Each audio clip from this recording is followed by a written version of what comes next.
Good evening, friends. Welcome to AAA Winner Series webinar. As all of you are aware, at Alpha Accurate Advisors, it is our endeavor to bring best of the managements, founders, CEOs, who can give us unbiased view about the industries, the changing trends. The world business cycles are volatile. They are becoming shorter and shorter. The pandemic has not yet probably completed. It's less than 2 years when people know about pandemic, and still it is going on. And still that is not over, and we have another volatility as Russia invades Ukraine. So the industry cycles are shortly going to be more and more volatile. And I think the only constant is the change. And in that changing environment, it is very important as investors that we identify the businesses which are resilient, which have seen the ups and downs of such business cycles during their history. And it is in that our efforts, we try to deliver, our endeavor is to deliver superior risk-adjusted returns. In last 12 years and so, we have delivered almost 20% compounded annualized returns, significantly outperform the most of the benchmark indices, BSE 500, Nifty, BSE Mid-Cap, and BSE Small Cap. Without taking much of time, let me also take this opportunity to invite our guest today, Mr. Ashwath Ram. Thank you, Ashwath, for giving your valuable time. It has been really our honor to present you on this August conference. Friends, Ashwath Ram is Managing Director of Cummins India Ltd, one of India's leading manufacturers of engines and related technologies. In his current role, Ashwath leads Cummins in India, which is a group of 7 legal entities across 200 locations in the country with a combined turnover of 11,000 crores and above, and employing more than 10,000 individuals. Ashwath has joined Cummins since 1991. So we have the stalwart of the industry who is basically with us to give his unbiased view on a lot of things on which right now many investors have questions. So friends, let me start this webinar, and thank you once again, Ashwath, for giving your valuable time for today's evening. Great to be here with you. Thank you, sir. So, sir, let me, being Friday in India, I know you are in US and you are in early morning probably, but we are on Friday evening. So I'm a little bit keeping it more, what I would say, informal, little bit more interactive kind of a session. So probably viewers can enjoy it more.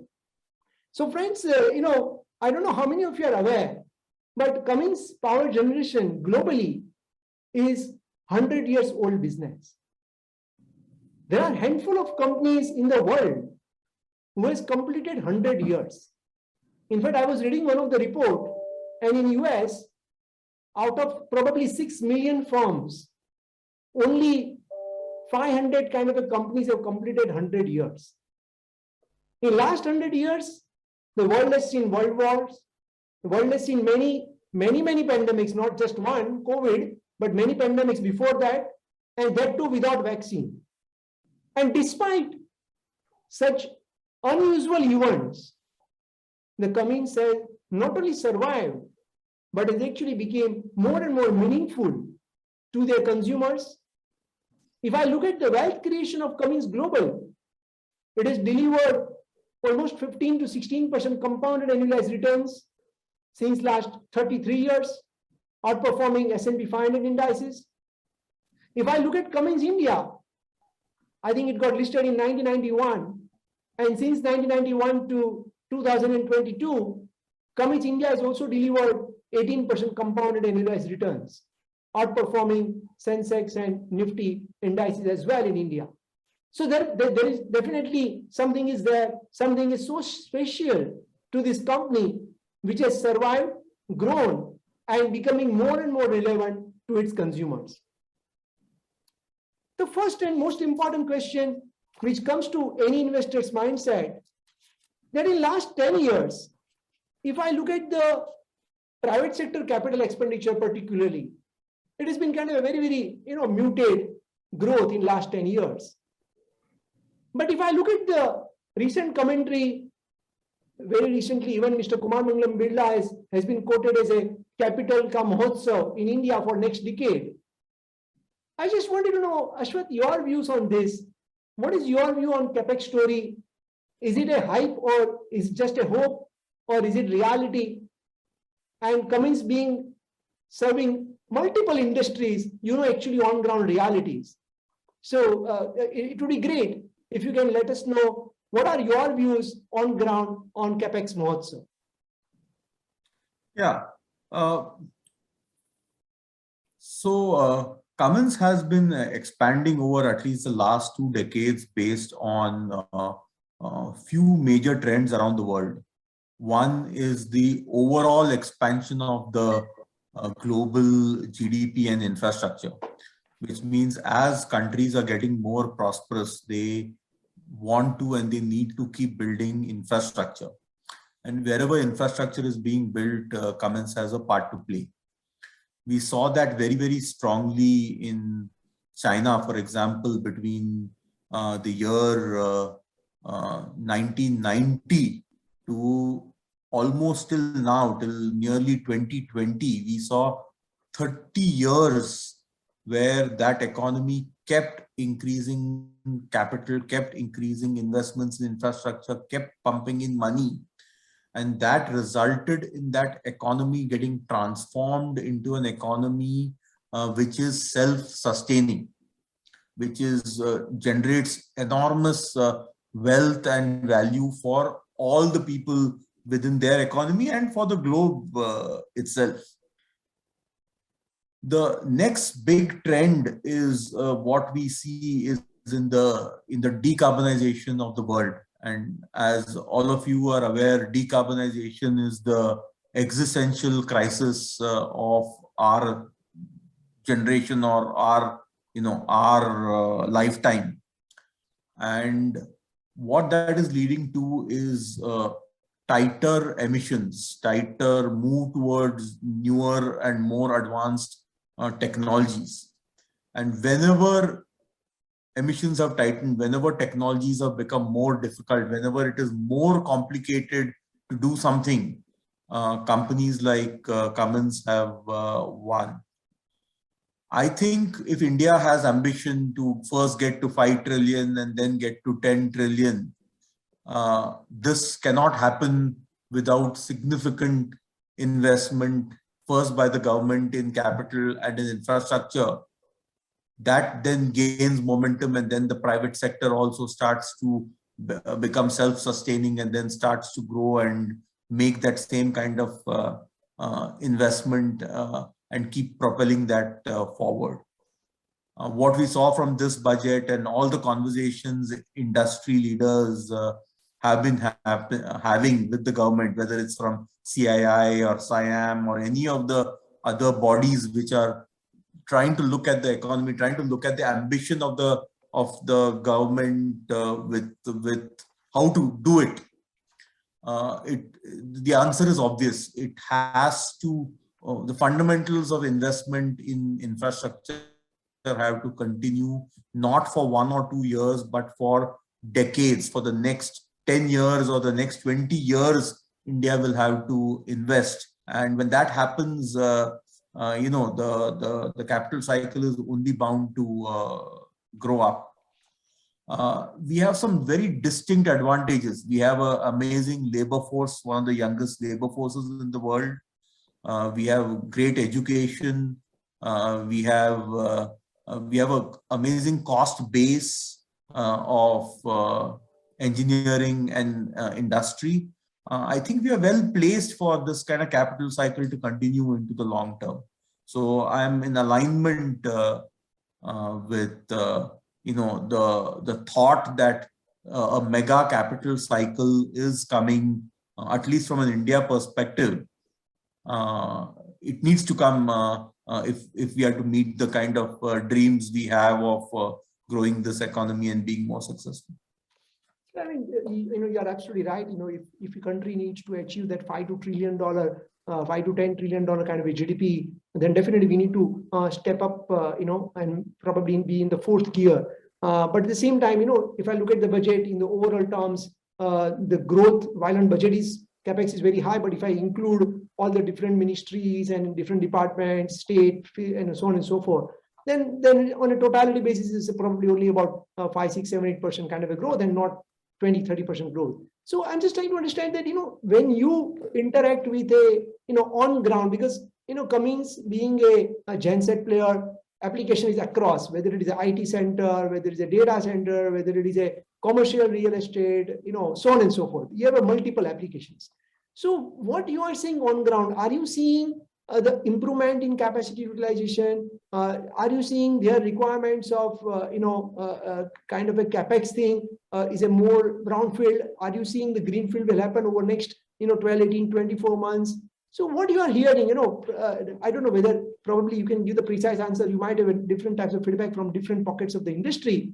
But, how do you put it? Do you think, what are the indicators which you track, I think when I look at if I say one answer, the answer is pretty much across the board. I'm seeing a positive trend towards growth and towards bouncing back, towards getting stronger, bigger, better in all areas.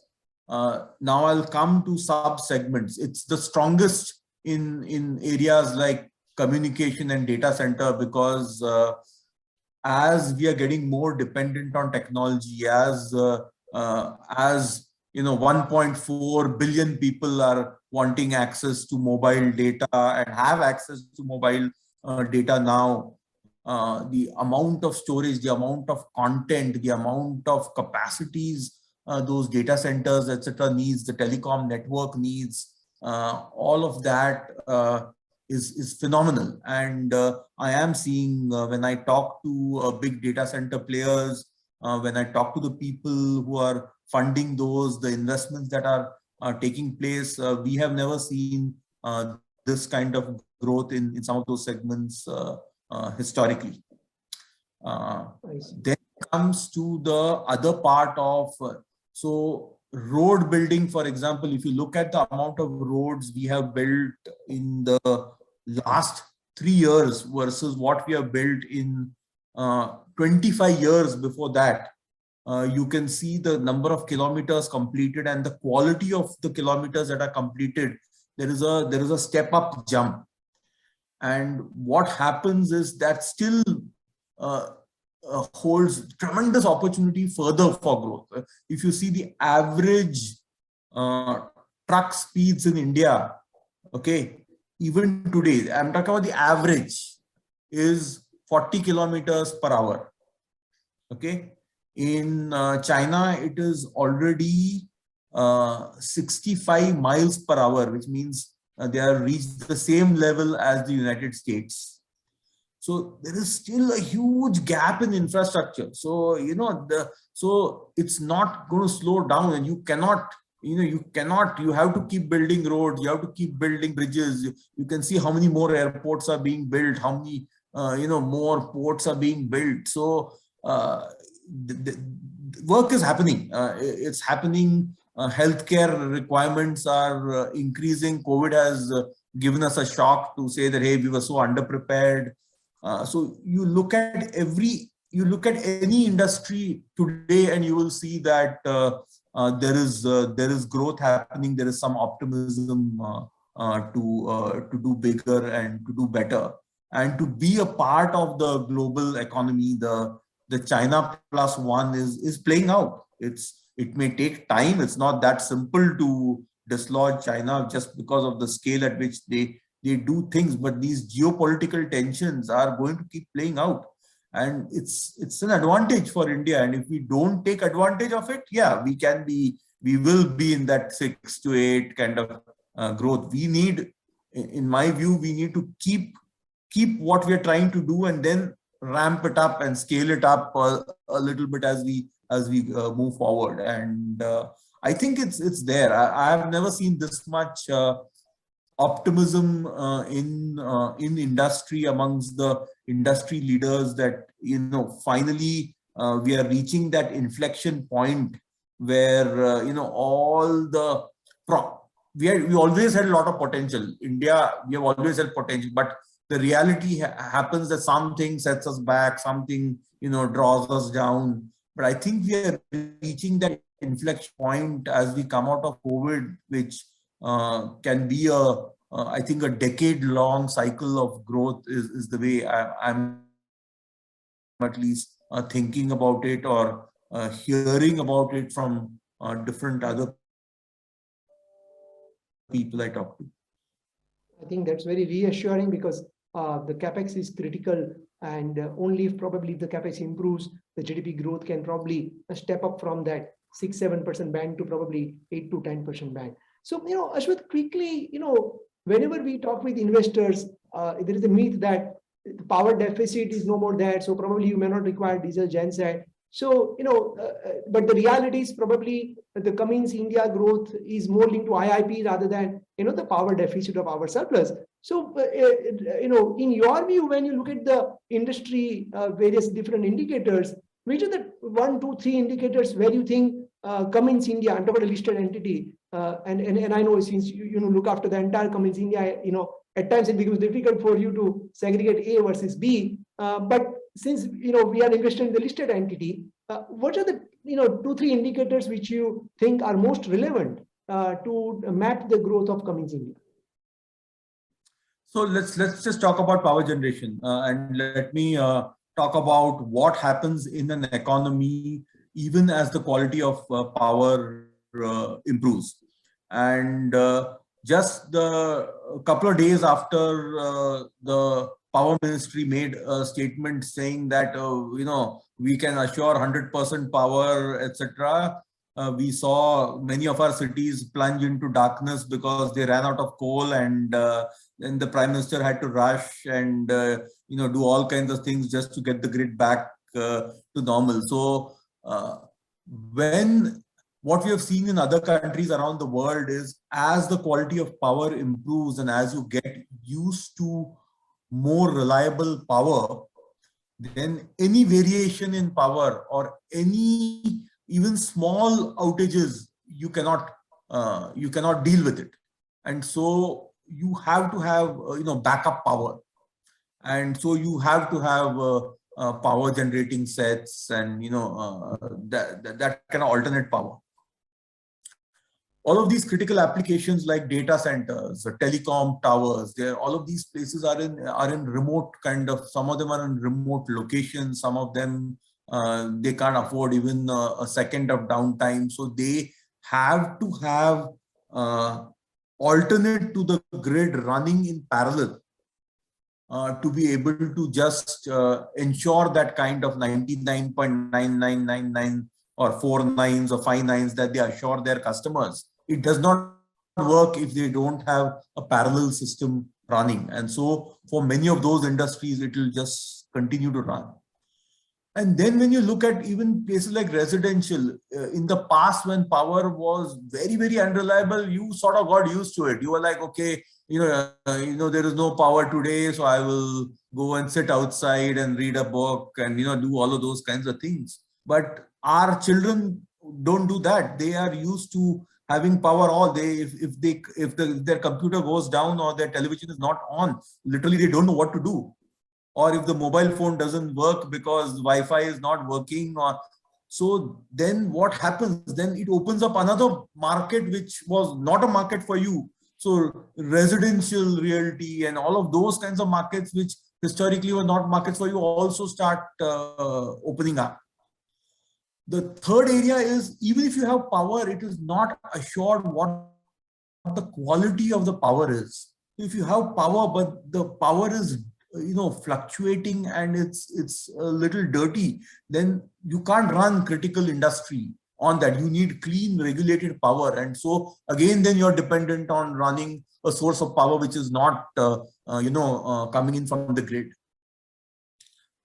Another important fact to note is that India is moving towards green energy sources. That means we are moving towards more solar, we are moving towards wind, we are moving towards nuclear.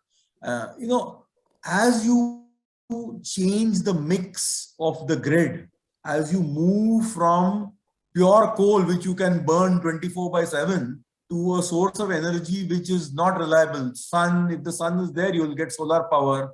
But already 25% of our grid, if it is solar, then what happens at night? Or what happens when wind is not blowing? So then again, those systems are backed up with, these kinds of energy systems.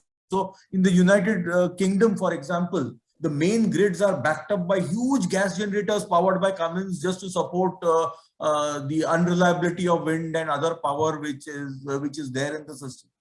So we are 100% for moving to the zero carbon world, and all we are seeing is that along the journey, it's not a one-time, it's not a one-shot journey. There is a progressive journey, and you are not really carbon neutral unless you are well-to-wheel carbon neutral. And along that journey, it is just giving us significant more opportunities to grow, to have more products, to have bigger products, to have more innovative products. We consider ourselves to be fuel agnostic, which means if they provide us more LNG, we can burn LNG and CNG. If they give us ethanol, our products are already ready to burn biofuels and ethanol. We are already developing technologies called hydrogen ice, where in existing internal combustion engines, we can burn hydrogen and we can get up to 80% of the yield and output of conventional diesel products. So those are in advanced stages of development. So I don't see any shortage of opportunities. And then Cummins also owns battery technologies. We are investing in battery storage companies. We have automotive battery companies. We have battery integration systems. So if there is some combination of battery as well, we intend to be ready when that becomes more mainstream. So I don't see, the grid becoming more reliable as concern. As a matter of fact, the more reliable the grid becomes, the greater our opportunities increase. I see. So, before I talk about the new technologies which you just, touched upon, let me talk about, understand the basic current your business where, diesel genset kind of a business. And in that business, correct me if I'm wrong, in last 5, 7, 8, 9 years, Cummins India has increased its market share significantly. And particularly on the medium and high HP side, you are now leader with probably 60% plus market share. So what is the competition intensity, and how do you see the trends going forward in this industry? And also, what is the roughly industry size? As we talk currently, what will the size of the industry? I would say this industry right now is something in the range. See, it's very difficult to measure because there are some areas where we don't even play in the very, very small sizes of product, where at some stage the technology and the what we bring to the market can allow us to enter some of those markets. So I won't talk about those segments, but I would say the segments that we already play in my view, are at least 10,000 crore plus market. True. And how do you see the competition intensity? Do you see the competition as is reducing in last 3-4 years, and the trends going forward? So I wouldn't say competition is reducing, but globally there is one trend, what we call consolidation happening. Which means what is happening is that as some of the big OEMs in the automotive side, they move towards electrification, they cannot keep making investments in internal combustion and in electrification simultaneously. So what they're choosing to do is, where they cannot get scale, they're choosing to work with companies like Cummins to consolidate the capacity and buy product rather than keep investing money and develop product. And Cummins is a beneficiary of that around the world. You must have heard we announced a deal with the Daimler. We have announced deals with Isuzu. We have announced deals with Hino. Similarly, we'll be announcing more and more of these kinds of deals where we work with people who used to be our biggest competitors. We are partnering with them and supplying them more product. I see the same kinds of trends happening in the power generation market as well, because some of these OEMs, the excess capacities they had, the excess engines they had, they used to just dump those into markets like power generation. And as that goes away, I think there are fewer and fewer players who can keep investing in the entire range of products. You will not get scale. And so that is an advantage from our perspective in the longer term. How it plays out, the exact timing, how we can form alliances with some of the people we compete with. I think that will determine how successful we are. But I certainly see opportunities increasing for more collaboration and working together with competition than ever before. Of course, India is going to be a price sensitive market. So, there's always going to be pressure. But if we are successful in a market which is the most price competitive market, then it allows us to be even more competitive in a global scale, right? So India is the most competitive power gen market in the world. There is no market anywhere else in the world which is more competitive than what we are. And if we are doing well here and we are reasonably successful here, so you can imagine the leverage we can get when we work in other markets around the world, if using India as a base. Sure. So that's the way we think of it. So when since in previous question you talked about the data center kind of an opportunity, and power gen probably being the largest segment of your revenue, roughly about 28% of your revenue is from power gen. So in this power gen segment, which are the key sub-segments like data center? What can be the size of opportunity for Cummins here? And who are the major other players who will be competing with you? For us, the data center, I think in 5 years, this is it's a couple of thousand crores worth of opportunity. Okay, it's huge. It's sometimes I find it difficult to fathom the scale at which this is moving, because if you see in the data center market, we used to sell like a few dozen sets a year. Okay, like 50 crores, 70 crores, that kind of scale of business it was like 2-3 years ago. And now it is in hundreds of crores. And it is not going to be too long before it goes into 1,000, because that's the scale of data centers that are being set up. The next 5 years, we will see that kind of transformation. It's difficult to predict exactly how long it will sustain, but it's a pretty large opportunity. And typically, the rule of thumb here is, like somebody was, I was talking with one of the player in data center. They're saying the roughly capex on data center is roughly about what, 25 to 30,000 crores, probably next 2, 3, 4 years. And the Cummins addressable opportunity would be what, 30-40% of that? Not 30-40% of that. I would say if there's 30,000 crores in data centers, then it represents like a 3,000 crore, like a 10% kind 10%. of. Okay. Yeah, is where I would peg it at. Understood. And the industrial segment, which is roughly 19% of your revenue, when do you think the growth will revive in this segment? It's starting to bounce back, and this is a segment, especially the construction portion of it, is the one where I think it's heading for a multi-year growth trajectory, especially because for every kilometer of road that you build, you need equipment. And the way roads are built nowadays, you need excavators, you need pavers, you need dump trucks, you need graders, and all of those products use our engines. And I'm pretty strongly convinced that I think this can grow at more than double digit for more than 10 years, because we saw that kind of growth in China for nearly 15 to 18 years of double digit growth in the construction market when between 1995 and 2010. I see.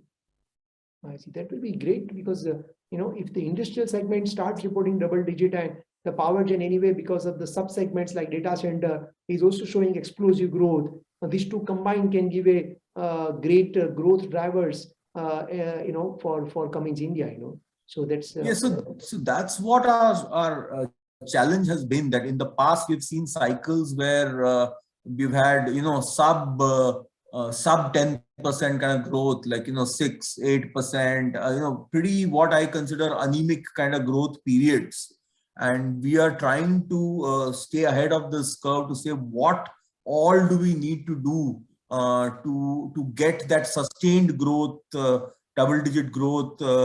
Our own internal target is to grow at least 2x that of the GDP, is what we tell our leaders to say. That's the kind of ambition you need to have. So 2x of nominal GDP, you mean?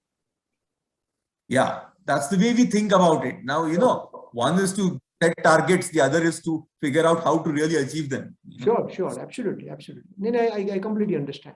And the distribution business where you have expanded the number of distributors, number of touch points, the retail setup, and that business is growing significantly now, probably close to 28% of our revenue versus 20% earlier. So how do you see, of course, as the OE market goes, the distribution also grows hand in hand. But probably it is a potential to outgrow your, the main business. And also here, if I look at the retrofit market or the replacement market, can you use some color on this segment? Yeah, so see, this has always been a strong market for Cummins because we set up our distribution system pretty early in India. In the early 70s is when we began setting up the distribution network, and by 75, it was already 75. 80. By that time frame, it was already one of the largest distribution networks in the country. So we have quite deep reach, deep penetration, a lot of expertise built there. What is driving growth there? One is as the technology is evolving. Earlier, if you remembered, you may be young, you may not remember Fiat and Ambassador, but those kinds of I do. used to be serviced by any mechanic on the roadside, could be serviced. True. The moment we moved to Maruti, and then when we moved to electronic engines and more sophisticated vehicles, you could not just go to any roadside mechanic. You had to go back to the dealer. You had to go back and get the OEM to look at it. And this technology that we are launching is getting more and more sophisticated. After treatment is getting more sophisticated. You're basically running the engine with a computer. Okay, and those computers are literally those built by us, and so anyone can't touch it and service it.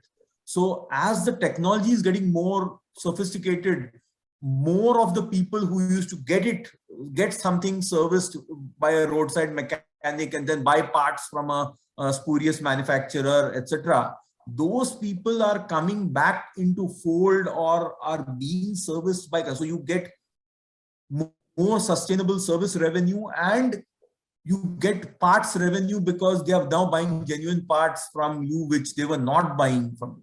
So the combination of those and more focus on those to keep uptime up.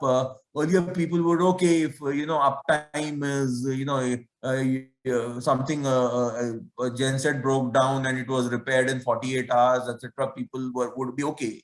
Now we are offering services like 4 hours of uptime, and guarantees that within 4 hours something will be up, guarantees to certain types of customers. We have this Ashwath Ram program where we will guarantee 100% uptime, and if something goes wrong, we will replace a set or do those kinds of things. All of those are leading for the distribution business to get bigger and bigger, contracts, getting more people to sign up to AMCs and get this annuity business kind of thing going, where customers have confidence that, hey, listen, I don't have to worry about it. You just pay these guys a monthly fee or whatever, and then they take care of it. Those are the kinds of things which are leading to more and more opportunities. Sure. And talking about recon, so recon is also a very sophisticated business. So we created the recon business within Cummins like 50 or 60 years ago in North America, and there are a lot of tools and technology where you take an engine, you strip it down, you rework it, you remachine it, you put new parts, you put replacement parts, and then you provide guarantee and warranty again back to the customer, but at a slightly lower price. So it provides some value to the customer. It provides some guarantees to the customer on very, very expensive product. And I think there are a lot of opportunities. It's much cleaner on the environment because you're reutilizing assets which are already been paid for. It's more carbon neutral. So the combination of all of this is good from a distribution business perspective. But is it a big market retrofit now currently in India? It's a very small market right now, but it's expanding. As markets get more mature, this market, we have seen the trend globally, it keeps expanding pretty significantly. Okay. And this new CPCB norms, which has been the recent notification says from 23rd July, July 23. If I look at the earlier CPCB norms when they got implemented, the pricing probably the players, they could not pass on the full price increase, and in fact we have seen the decline in profitability margins. But this time, these CPCB norms which coming into, I think that technology-wise, Cummins is significantly better positioned than any of the competitors. So, what are your views? You think the industry will be able to take the corresponding price hike? And if yes, do you think there can be an adverse impact on demand? How do you see the situation, post July 23? This trend we have seen around the world, and we have seen it in India itself in the automotive market. As the technology gets more complicated, the product gets more expensive. But what we try to offset some of that is by providing better reliability, better fuel efficiency. It doesn't work that well for the power gen market because if you're running a genset on standby, then efficiency does not really matter to you. But then it becomes a required evil kind of purchase. You need to purchase it to provide yourself safety. And then as a percentage of your overall project cost, these are like, a smaller percentages of cost. So then customers just absorb these and move on. In other markets, like in the automotive market, the price almost goes up by 40, 50, 60%. And despite that, the customers buy it. One, because by regulation, you have to buy it. Second, what happens is we continue to make improvement in fuel economy, total cost of operation, especially if you're utilizing your equipment 100% of the time, the advantages we provide in fuel economy, etc., they pay back very quickly. In a couple of years, you will pay back the difference of what you made, and so that way you're able to recover those kinds of costs. There's always a dip. Every time there's an emission transition, there is a slight dip, and then there's the previous year before that there's a pre-buy, so people stock up and buy lots of the old stuff, and so that carries on for a little while. Then there's a gradual transition, and then the new products pick up. So to these cycles, and we are planning to make sure that there's a smooth transition. But and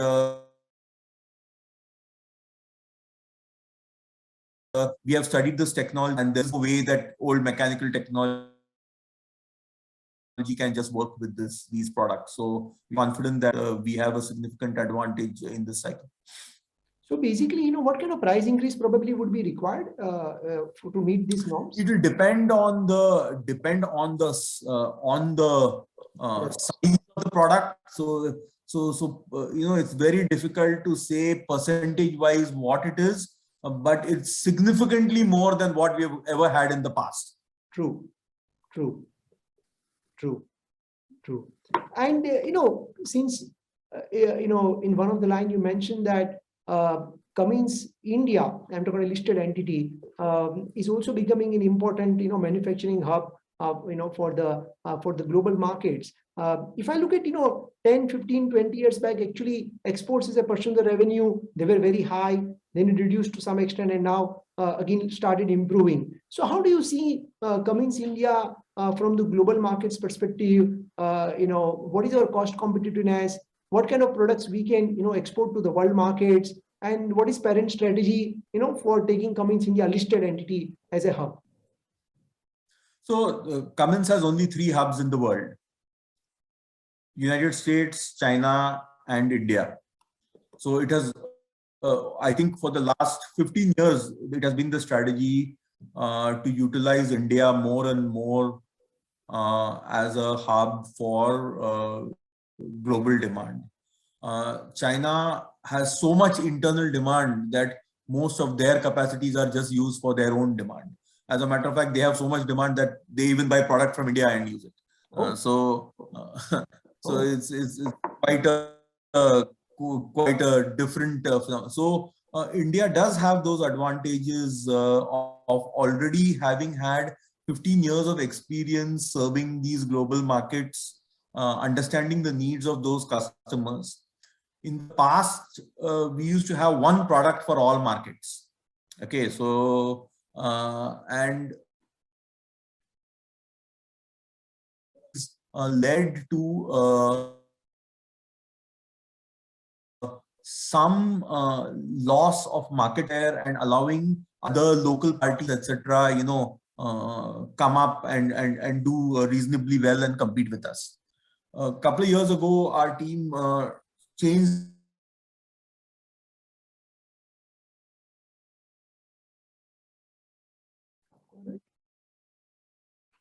the strategy and said we will provide more fit for to work in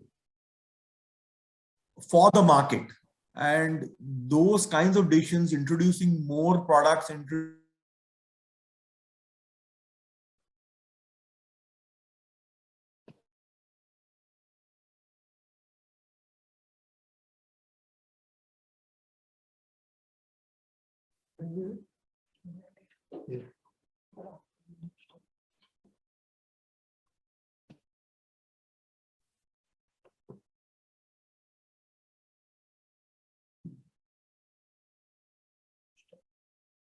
Sorry, I think there are some internet issues. So sorry, I didn't hear actually your last 2 lines.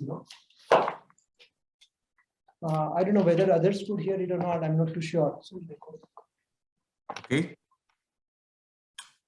Do you know where I I tell you. So basically, what you were saying is that from the exports, perspective, you started the custom basically product program, and earlier that was not the case, and therefore the local players probably gained market share. And now in last 2-3 years, the company has worked significantly to have the custom fit, depending upon the requirements. So therefore, do you think from current levels, the exports opportunity can be much bigger, and probably you can regain the market share? Because I think so.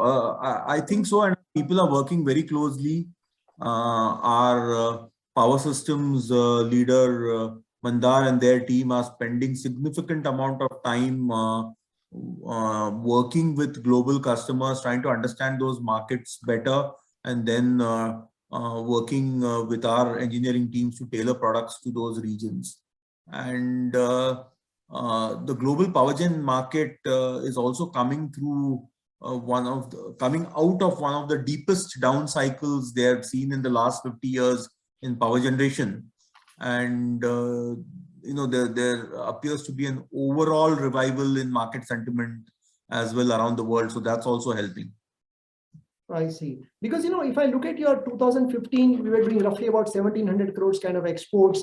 And in 2020, I don't know, maybe one of some reasons, but it declined to 1300. And previous year, of course, was 1700. So as Cummins India does more of such product, custom fit kind of a requirement, do you think this 1700 crores in next 10 years or so, 5 to 10 years, is it like one can see doubling kind of opportunity? And which is If the it doesn't, I should, I shall be very, very disappointed. Okay. And which are So, the key yeah, markets for you from exports perspective? What kind of products? One is of course LHP, which you do for 5G, network kind of a thing. Can you give some color on kind of a markets and products? so pretty much all the segments and markets that we play in India, we play around the world. And what is going to happen in CPCB4 is some of those markets where we did not have product, we are now going to have product to be able to play with. So North America, for example, we never had a product for many of the segments there, because one is it was 60 hertz. We had a mechanical engine, they were using electronic engines, different emission standards.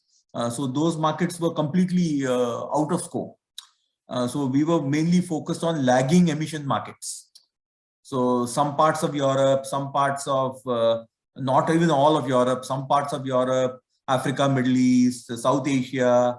But now with the emissions catching up and India probably leading on emissions in power generation business, I think it opens up even more doors for us. Now, logistically, and it doesn't practically make sense to make all things in just one place and take it. But I think the doors are opening up for more opportunities. Rajesh, you're on mute. Sorry for that. Coming to the hot topic from last 3 months is the supply chain issues. And I think Cummins India has done extremely well, even in the recent quarters, to manage this supply chain despite a lot of turbulences in the world markets. So, how you see the supply chain issue? Do you think the worst is behind us, and from here on you would see some improvement? Very difficult question. Every time I say the worst is behind us, something else happens, and it continues for a longer time. So let me answer the question in a slightly different way. In that, compared to last year, by the end of 21, we had caught up we had a lot of backlogs. So we had caught up quite significantly on backlogs. We had starved the aftermarket of a lot of parts. We had caught up, not 100%, but 80-90% we had caught up in the aftermarket. And as far as OEM supplies is concerned, if there used to be 100 parts which we were struggling with, we are now struggling with maybe 50 parts. Okay. So while the situation is not something where I can say even today that, okay, whatever the demand is, we can fulfill it. As of today, demand is greater than our ability to supply. And I think it will take almost this entire year, we'll just be playing catch up. Oh, I see.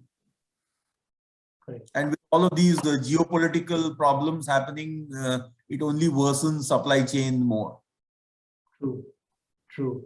And Ashwath, yeah. Sorry. Yeah, please go ahead. No, so all I can say is we are doing better. We have scaled, COVID is no longer a problem.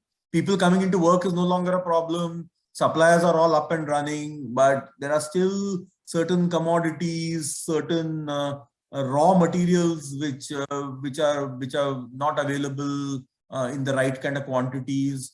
Certain chips which are still not available.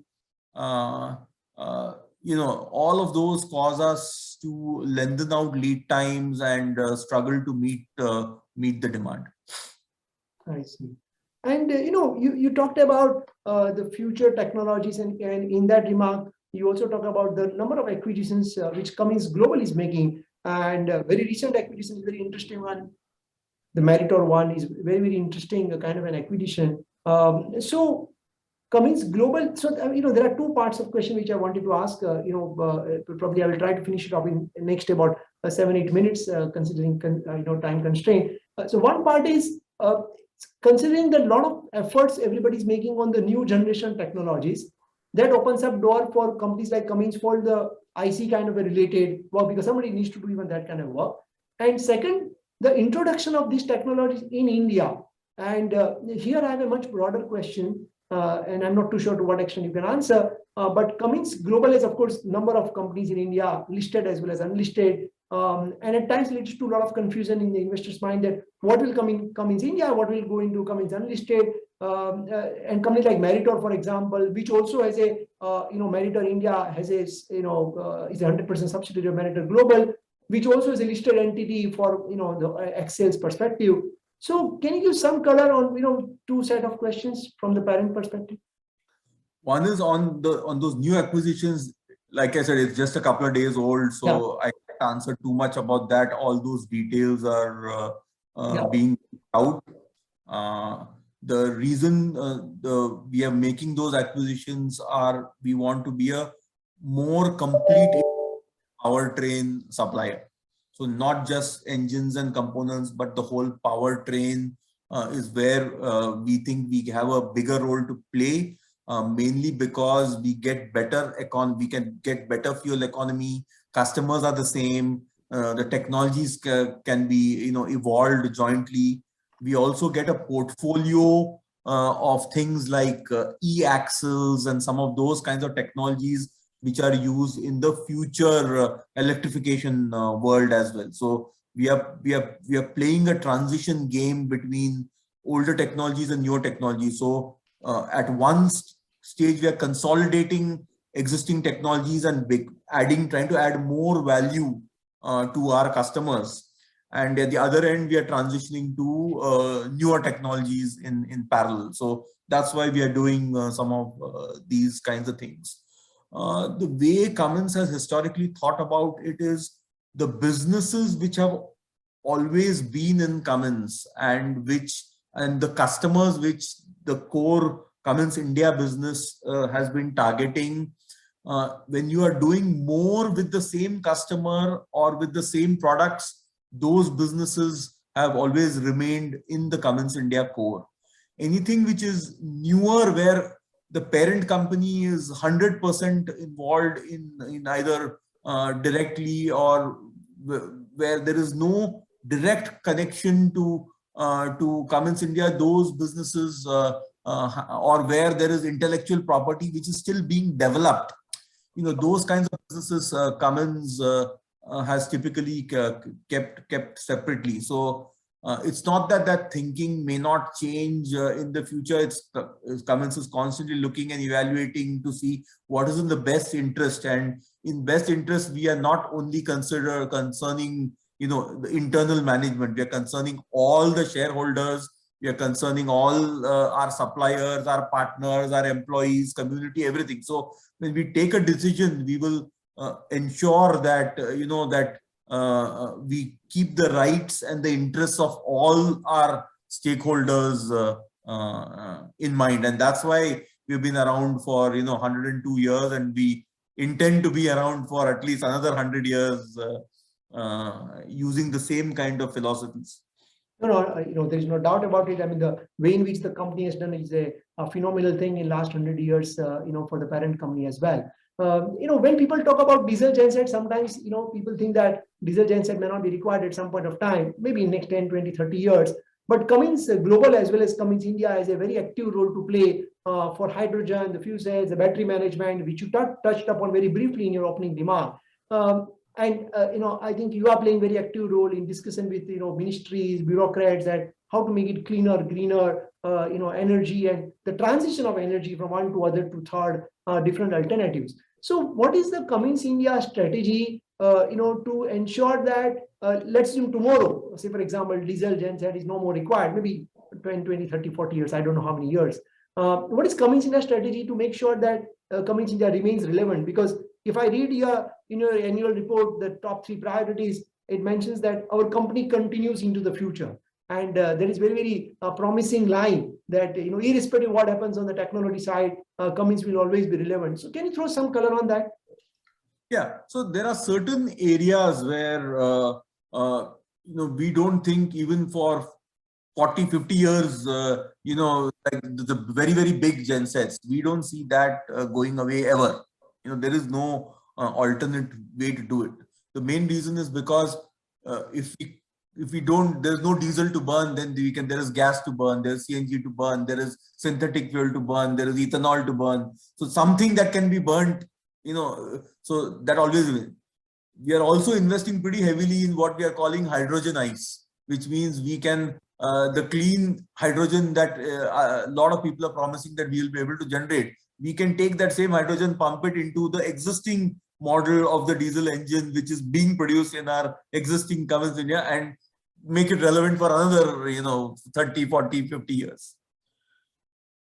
The service support, those businesses, they continue, they have an annuity, so as those products continue, as we introduce new products, we are even looking to see, can we introduce some battery based products and all of those, so that adds to the portfolio of power generation and, those kinds of things. So the service and support of that also continues. And similarly, in the construction business, if that technology were to move to more electrification, we will bring in some of those technologies through the Cummins India entity and keep it relevant. So, and you can see in segments like rail, we are already investing in electrification. So we will be a complete electric business in that when those technologies matures, and we've already started winning tenders in that area. So I think we are thinking about the longevity of this business, and yeah, we are pretty optimistic. We are like, bring on technology change as fast as you want. The faster you bring it on, more power to us, because we are able to adapt and migrate to those technologies at a faster pace. Sure. Last question on my side. While there are different growth drivers for you in terms of the exports, domestic, data center, future technologies, to ensure that you don't get disrupted, but you disturb probably somebody else. How do you see the profitability path? Because if I look at last 10 years, despite so high tech kind of a company, actually, because you are at the center of innovation, the EBITDA margins actually have not improved. Do you think over next 2, 3, 4, 5 years, should one assume better profitability compared to where we stand today and back to those golden days? So I can pretty honestly and openly tell you that we have set for ourselves an internal target, and I measure myself by it, and every employee measures themselves with it, where we want 100 basis point year-on-year improvement. So we have never said we will get growth at the cost of profitability. So for every one of our positiveness and optimism about growth, we remain concerned about that we have profitable growth. And the reason, because we have profitable growth, we are able to do the kinds of things, we're able to make those investments, we're able to do those good things that we want to do better than other people. So we will continue our pursuit of profitability improvement. We have 4 levers which we typically use for profitability improvement. One is, of course, value selling, which means to not let the product be a commodity, which is what it became during the mechanical era or during CPCB2, where everybody is selling a product which is not technology based, but which is just at the lowest cost possible. And so there's an erosion of margin. So how do you bring technology and value to the product, to the customer, and make them realize that they are getting value and to pay for that value? The second, of course, is focus on cost and material efficiency to make sure that we are getting incremental productivity. Our cost structure is not becoming such that the growth in revenue is the growth in revenue needs to outpace the growth in cost. So a lot of effort there, both from a material perspective and from a people and other cost kind of perspective.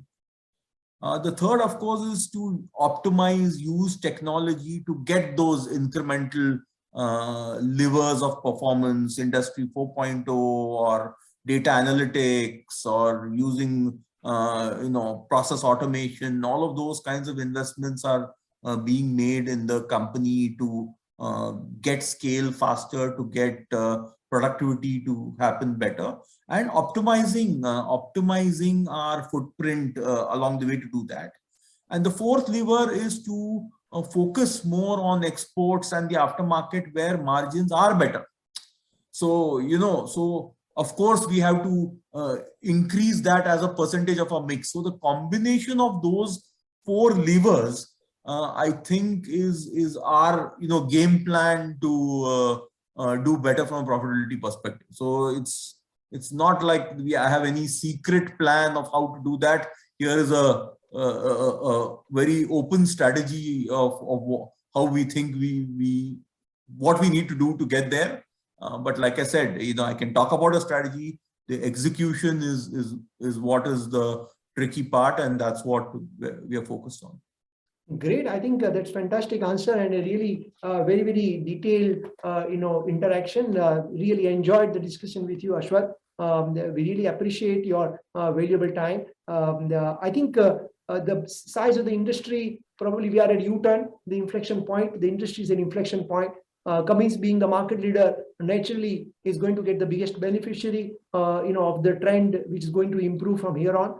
And last but not least, the resilient business model, what companies like Cummins have developed, I think that basically makes it very, very long, and durable kind of a, the business model, which makes sure that come what may, probably we are one of the last one to fall. And that's what basically makes the, traits of a successful business, the successful management. And I'm also very, happy to share with all the investors that kind of a transparency, what Cummins India, probably in terms of the investor communication, whether it is a quarterly conference calls, whether it is a presentation, I think is very, very detailed, very, very insightful, very, very transparent in a very, very open manner. This is probably a sharp contrast with many other multinationals, which probably are still averse to even a quarterly conference calls, forget the open Q&A. And that also brings a lot of confidence to the minority shareholders that there are not going to be any shortcuts by the multinational parent companies. So that also very, very, we really appreciate that, Ashwath. And under your leadership, I'm sure Cummins India probably will achieve many more new milestones in the years to come. So, thank you, Ashwath, once again for your valuable time and for great discussion. Thank you, friends, for joining on this conference call, this webinar. Let me also give a disclaimer that we own Cummins India Ltd for our PMS clients. This entire webinar is not a recommendation. It is just basically to get the interaction and the views of the the management on the changing industry landscape. With that, goodbye, everyone. Wish you a great, good, happy weekend. And Ashwath, thank you once again. And we probably will surely touch base again. Thank you. Thank you. Thank you, friends. Thank you, ladies and gentlemen. Thanks.